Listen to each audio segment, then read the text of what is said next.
Hello everybody, मेरा नाम कर्मेंद्र त्यागी है और आपका स्वागत है हमारे इस यूट्यूब चैनल में जिसका नाम है माय क्लासरूम।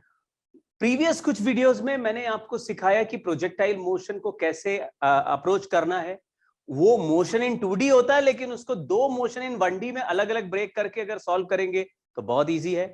और उसको इमेजिन करना भी सिखाया कि किस तरीके से अगर ऊपर से लाइट ऑन कर दो, ऊपर से ऐसे लाइट गिराओ तो नीचे हॉरिजॉन्टल में शैडो चलता हुआ दिखाई देगा, और अगर साइड से लाइट ऑन कर दो तो वॉल पे शैडो उड़ता हुआ नीचे आता हुआ दिखाई देगा। इस तरह के दो मोशन इन 1D को सॉल्व करके हम प्रोजेक्टाइल मोशन के क्वेश्चंस को अप्रोच करेंगे। कुछ रिजल्ट्स हैं जो आज की क्लास में मैं जल्दी जल्दी आपको सिखाऊंगा। थोड़ी स्पीड तेज रहेगी क्योंकि ज्यादा रिजल्ट्स हैं और हमारा प्रॉमिस है कि छोटे इंटरवल ऑफ वीडियो में हम आपको ज्यादा नॉलेज दे पाए। तो अगर आपने अभी तक ये चैनल सब्सक्राइब नहीं किया तो मेरा आपसे रिक्वेस्ट है कि ये चैनल सब्सक्राइब कर लीजिए और आप अपने दोस्तों के साथ भी वीडियो शेयर करिए। चलिए स्टार्ट करते हैं। ये प्रोजेक्टाइल मोशन में कुछ इंपॉर्टेंट डेरिवेशन है जिसमें से तीन डेरिवेशंस हम ऑलरेडी कर चुके हैं। क्या क्या डेरिवेशंस हम कर चुके हैं उसको मैं ब्रीफली बताता हूं। एक प्रोजेक्टाइल का टाइम ऑफ फ्लाइट का फॉर्मूला हम डिराइव कर चुके हैं जिसका answer 2u sin theta by g था, और मैक्सिमम हाइट का आंसर भी हम डिराइव कर चुके हैं u square sine square theta by 2g, और रेंज का जो फॉर्मूला है वो u cos theta into T है, या फिर वो u square sine 2 theta upon g है, या फिर 2 into initial velocity along x axis initial velocity along y axis upon g है। इन तीनों में से किसी भी फॉर्म में आपको रिजल्ट या तो पूछा जा सकता है या आपको लिखना आना चाहिए।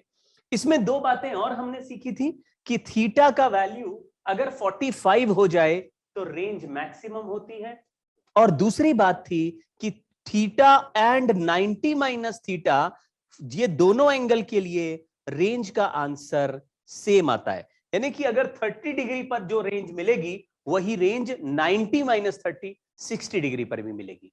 अगर आप क्लास 11th में हैं तो मैं जो रिजल्ट्स आपको सिखा रहा हूं वो रिजल्ट्स आपको तुरंत याद कर लेने हैं, और फिर आप देखेंगे किसी भी प्रीवियस ईयर के पेपर में आए हुए क्वेश्चंस हो, चाहे आपके स्कूल में आने वाले सवाल अगर प्रोजेक्टाइल के सवाल है और ऑब्लिक प्रोजेक्टाइल है यानी कि ग्राउंड से ग्राउंड गिरने वाला प्रोजेक्टाइल स्पेशली है, तो ये 10 रिजल्ट्स में से आपको डायरेक्ट आंसर मिलेगा।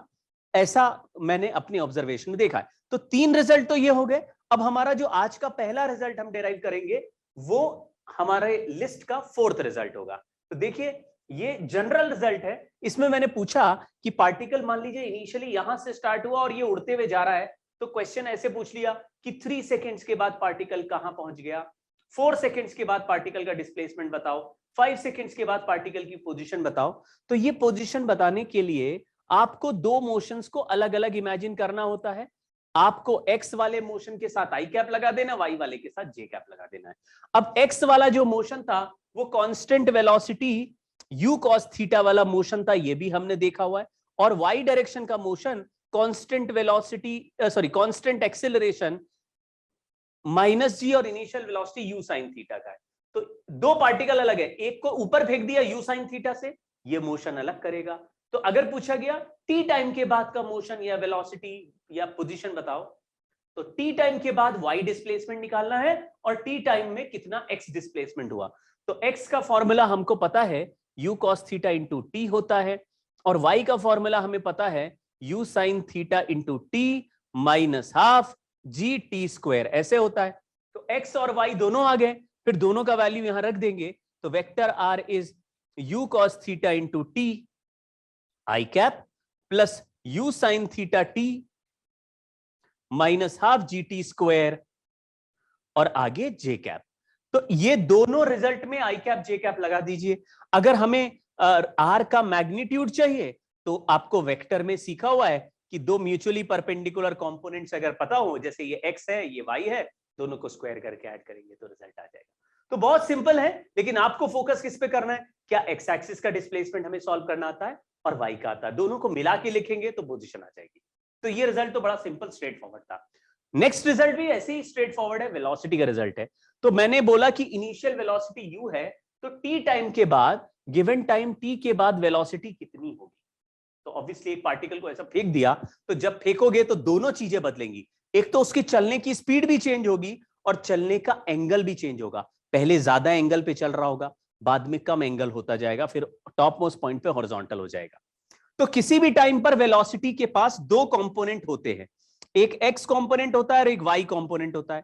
तो जो भी वेलोसिटी का वेक्टर हमें बाद में लिखना है वो उस समय का एक्स कंपोनेंट और उस समय का वाई कंपोनेंट हो जाएगा। लेकिन एक्स कंपोनेंट तो हमेशा ही u cos थीटा रहता है, क्योंकि एक्स एक्सिस में कोई एक्सेलरेशन नहीं था, इसको तो मैंने u cos थीटा ही लिख दिया।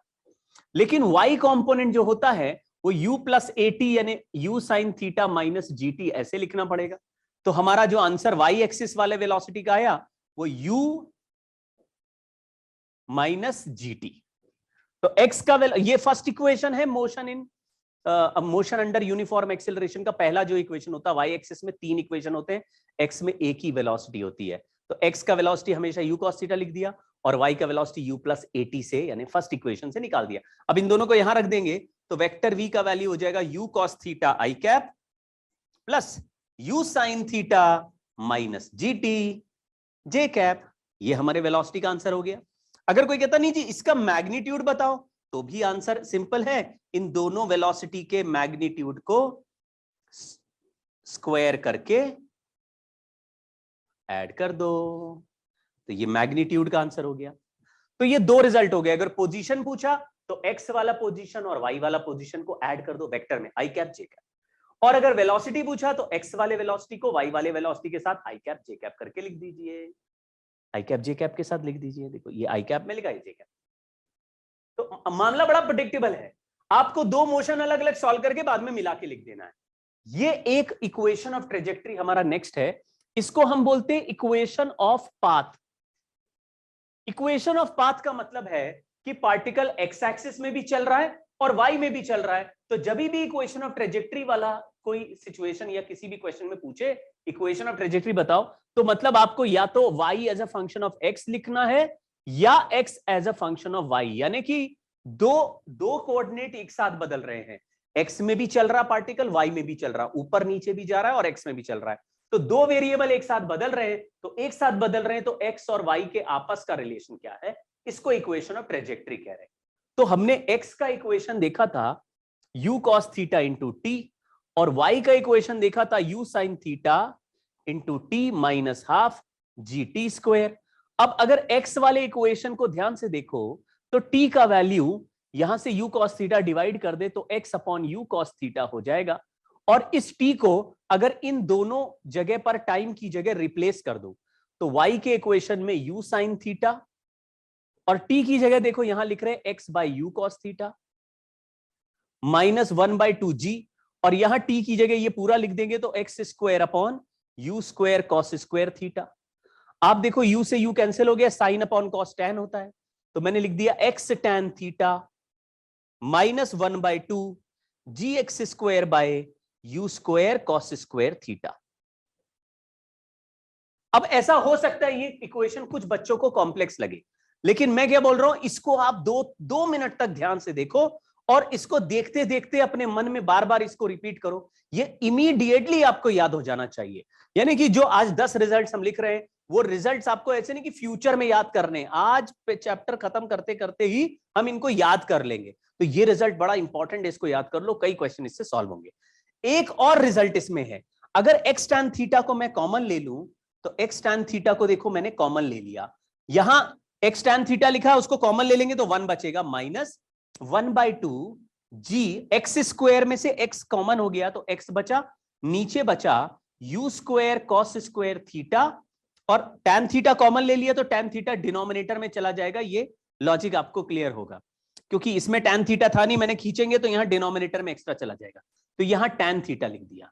अब आपको पता है कि tan थीटा होता है sine theta upon cos theta, तो sine theta upon cos theta ऐसे मन में इमेजिन करो लिखा तो साइन बाई कॉस से एक कॉस कट जाएगा तो 2u square sine theta cos theta बचेगा, 2 sine theta cos theta sine 2 theta होता है।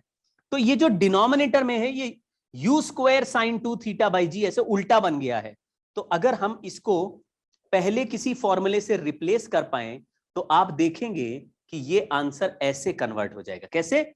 ये x tan theta common 1 minus ये टर्म में जो बचा है उसका वैल्यू r के बराबर है। r मतलब रेंज, तो r वही रेंज है जिसको हम u square sine 2 theta by g लिखते थे। x tan थीटा कॉमन लेते ही इस तरह का रिजल्ट है। तो हमारे पास दो रिजल्ट हो गए इसके, ये दोनों रिजल्ट बच्चों याद रखने। तो अभी हमने जो रिजल्ट्स पढ़ रहे हैं उसमें हमने पोजीशन निकाल लिया, वेलोसिटी एट टाइम t निकाल लिया और इक्वेशन ऑफ ट्रेजेक्टरी निकाल लिया, which is equation between x and y। अब इस इक्वेशन में y एक्स स्क्वायर का फंक्शन है, ऐसे फंक्शन को हम क्वाड्रेटिक इक्वेशन कहते हैं, और क्वाड्रेटिक फंक्शन का जो पाथ होता है वो पैराबोलिक होता है। इसका मतलब है अगर कोई बोलता है कि प्रोजेक्टाइल के पाथ का शेप क्या है, तो आपको इस शेप का नाम अब आज से क्या बोलना है, पैराबोलिक शेप है। पैराबोलिक कैसे आया, क्योंकि y और x के बीच में क्वाड्रेटिक फंक्शन बन रहा है, y is proportional to X square जैसा फंक्शन है, x का पावर 2। तो ये पावर 2 में जो फंक्शन बनते हैं उसको क्वाड्रेटिक बोलते हैं, और प्रोजेक्टाइल मोशन पैराबोलिक पाथ का है। एक इंपॉर्टेंट रिजल्ट और है, relation between initial speed and final speed at alpha. तो यहां पे क्या है, किसी भी समय पर इनिशियल स्पीड का एंगल थीटा दिया है। हमको पता है कि प्रोजेक्टाइल को ऐसे फेंको तो प्रोजेक्टाइल जब चलता है तो धीरे धीरे ऐसे मुड़ता चला जाता है, यानी इनिशियल देखेंगे तो एंगल ज्यादा बन रहा होगा, जैसे जैसे ऊपर जाएगा एंगल कम होता जाएगा, जैसे जैसे ऊपर जाएगा एंगल टॉप मोस्ट पॉइंट पे एंगल हॉरिजॉन्टल एंगल 0 दिखेगा हॉरिजॉन्टल से। तो एंगल अल्फा अलग है, थीटा अलग है। तो मैंने क्या बोला, इनिशियल वेलोसिटी u है, उस समय का एंगल थीटा है, थोड़ी देर बाद देखा तो वेलोसिटी v है और एंगल अल्फा है। यानी दो जगह वेलोसिटी और एंगल गिवन हो तो इनके बीच में रिलेशन बताओ।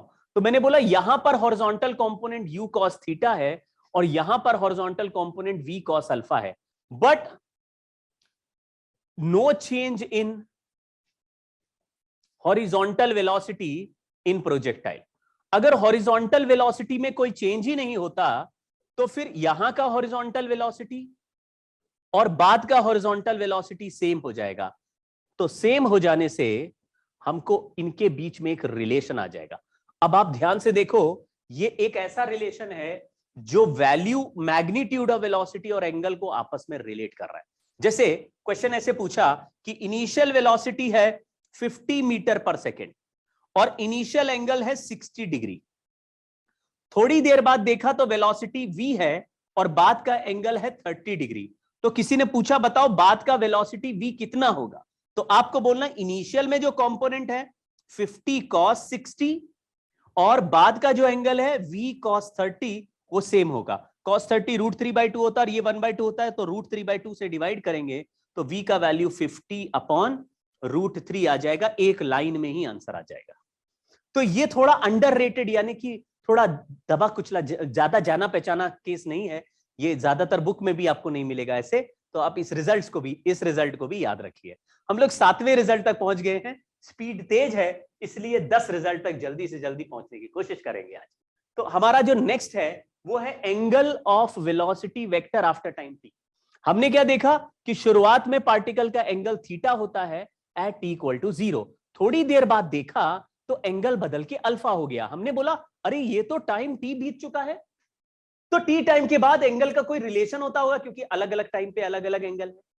फिर से सुनो, अगर एक पार्टिकल को 60 डिग्री पे फेंका तो क्या 2 सेकंड बाद भी वो 60 डिग्री पर ही चलता दिखेगा? आप कहेंगे नहीं सर, वो तो डिपेंड करता है कितना तेज फेंका।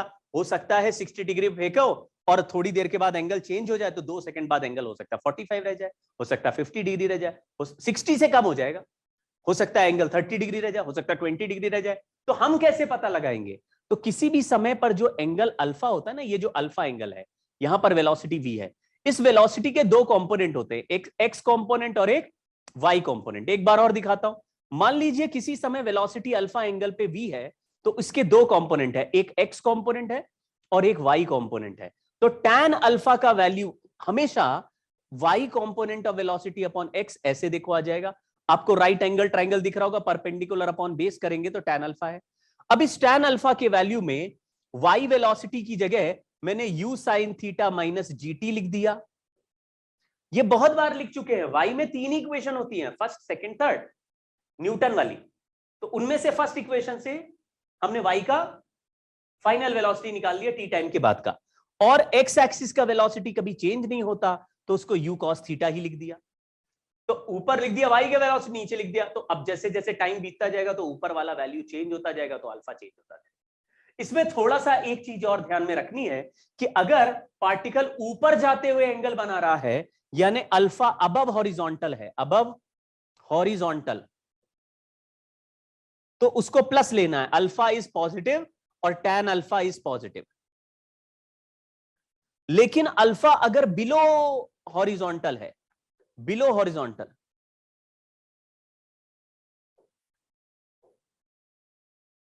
हॉरिजॉन्टल,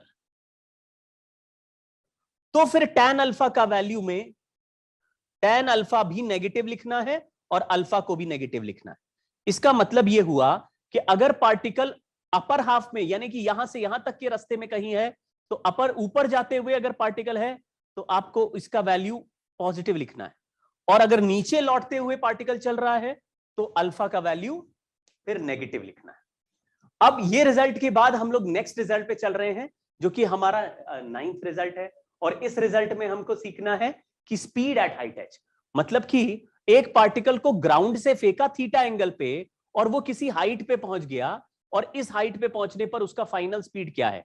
तो सर अभी अभी तो हमने इसी तरह का रिजल्ट किया कि हमको फाइनल स्पीड निकालनी है। पिछला रिजल्ट टाइम के रिस्पेक्ट में था, अब की जो रिजल्ट है वो हाइट के रिस्पेक्ट में निकाल रहे हैं। जैसे एक पार्टिकल को फेंका तो 20 मीटर हाइट पे जब वो उड़ के वो जा रहा था, उस समय उसका स्पीड क्या था। तो प्रोजेक्टाइल में ऐसे बीच बीच के बहुत सारे सिचुएशन पूछते हैं, तो वो सारे सिचुएशन में सॉल्व करके उनके रिजल्ट बना के यहां रख दे रहा हूं।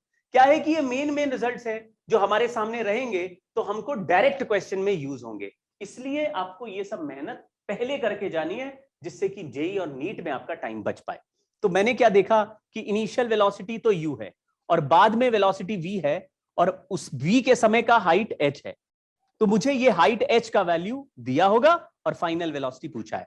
तो हमने बोला किसी भी समय पर वेलोसिटी का एक x कंपोनेंट होता है और एक y होता है। x कंपोनेंट वेलोसिटी का हमेशा u cos थीटा रहता है, इसमें कोई चेंज नहीं होता, तो इसको सिंपल लिख दो। लेकिन अभी हाइट के साथ वेलोसिटी पूछा, तो V Y square is equal to U square sine square theta minus 2gh। इस तरह का रिजल्ट हमको थर्ड इक्वेशन वाला लिखना पड़ेगा। पहले लिखा था you sine theta minus GT, तो वो टाइम के साथ बता रहा था। अब मैंने माइनस 2gh लिखा है क्योंकि हाइट के साथ पूछा है। अब मैंने बोला वेलोसिटी v अगर लिखना है तो V X I cap plus V Y J cap हो जाएगा, और वेलोसिटी v का मैग्नीट्यूड लिखना है तो under root of V X square plus V Y square हो जाएगा।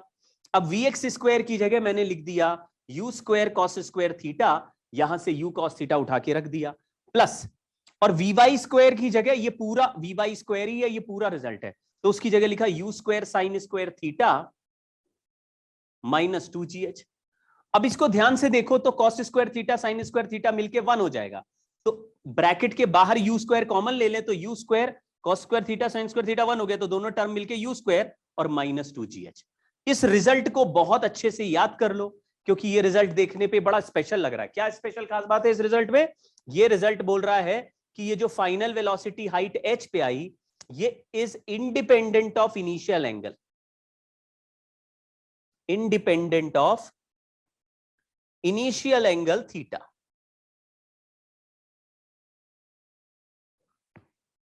कोई कहता है सर ये देखा हुआ लग रहा है ये रिजल्ट, ये वी स्क्वायर माइनस 2gh, ये बहुत ही अनयूजुअल रिजल्ट नहीं है, ये बड़ा ही पुराना जाना पहचाना रिजल्ट लग रहा है। बिल्कुल सही गेस कर रहे हो, ये एनर्जी कंजर्वेशन से भी आ सकता है। जैसे यहां देखो इनिशियल वेलोसिटी u है और फाइनल वेलोसिटी v है, लेकिन यहां पे हाइट h है, तो जब h हाइट पे जाते हो तो पोटेंशियल एनर्जी हो जाती है mgh। आपने सुना होगा mgh, ये वही पोटेंशियल एनर्जी mgh हो गई। तो initial kinetic energy half mu square, initial potential energy ground पे है तो 0, बाद में kinetic energy half mv square, बाद में हाइट h है तो पोटेंशियल एनर्जी mgh।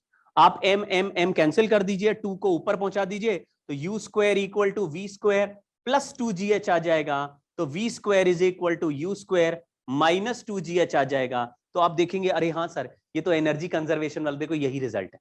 इसमें भी इनिशियल एंगल की जरूरत नहीं होती, क्योंकि काइनेटिक एनर्जी किसी भी एंगल पे केवल स्पीड पे डिपेंड करती है, एंगल पर नहीं। देखो ठीक है, चलिए एक रिजल्ट और आखिरी करते हैं। इसमें लिखा है कि अगर एक पार्टिकल को प्रोजेक्टाइल मोशन में थीटा एंगल पे फेंका u वेलोसिटी से, तो इनिशियल काइनेटिक एनर्जी होगी हाफ एम यू स्क्वायर, और जब ये उड़ते हुए ऐसे टॉप मोस्ट पॉइंट पे पहुंचेगा तो इसका वेलोसिटी वेक्टर बदल के हो जाएगा u cos थीटा, क्योंकि वर्टिकल कंपोनेंट ऑफ वेलोसिटी 0 हो जाएगा।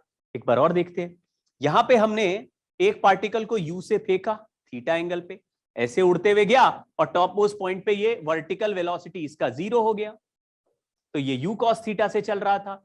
तो फाइनल काइनेटिक एनर्जी जो टॉप मोस्ट पॉइंट पर है वो मिनिमम है, तो टॉप मोस्ट पॉइंट पर काइनेटिक एनर्जी आ गई half m u square cos square theta.